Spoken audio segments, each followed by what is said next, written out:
అందరికీ నమస్కారం. నేను మీ గోపాల్ అయ్యంగార్. నాకు పాతకాలం నుంచి ఒక జంట భార్యాభర్తలు దాదాపు ఒక 7-8 ఏళ్ళు అయింది పెళ్ళయి. వాళ్ళకి 6 ఏళ్ల పాప కూడా ఉంది. వాళ్ళకి కొడుకు కావాలని ఎంతో కోరిక. కానీ భగవంతుడు 6 ఏళ్లుగా వాళ్ళు పాప పుట్టిన తర్వాత దే స్టార్టెడ్ 4-5 ఇయర్స్గా ట్రై చేస్తున్నా ప్రెగ్నెన్సీ రావట్లేదు. వాళ్ళు చాలా కంగారు పడిపోయారు. సడన్గా వచ్చి నిలబడ్డారు. ఏయ్ స్పందన అని అన్న. అవును గురుగారు అని వచ్చి కూర్చుంది పాప. ఏంటి సార్ అంటే, ఇదండి మా పరిస్థితి, మాకు కొడుకు కావాలి, మాకు అవ్వట్లేదు. అది ఏంటి ఏ గ్రహం అంటే, దానికి చాలా సింపుల్గా అండి. గ్రహాలలో ఆడ గ్రహాలు ఉంటాయి, మగ గ్రహాలు ఉంటాయండి. మగ గ్రహాలకి సంబంధించిన మంత్రాలు ఉంటాయండి. మగ గ్రహానికి సంబంధించిన హోరా ఉంటుందండి. ఆ టైము అవన్నీ సెట్ చేసి వాళ్ళకి ఇవ్వాలండి. జంటకు అలా ఇవ్వడం జరిగిందండి.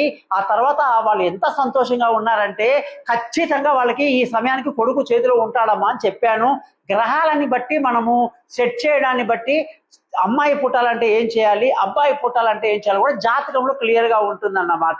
మీరందరూ కూడా జాతకం కొరకు నన్ను కాంటాక్ట్ చేస్తారని ఆశిస్తూ, మీ పేరు, మీ ఫోన్ నెంబర్ ఇక్కడ రాయడం మర్చిపోకండి. నమస్కారం.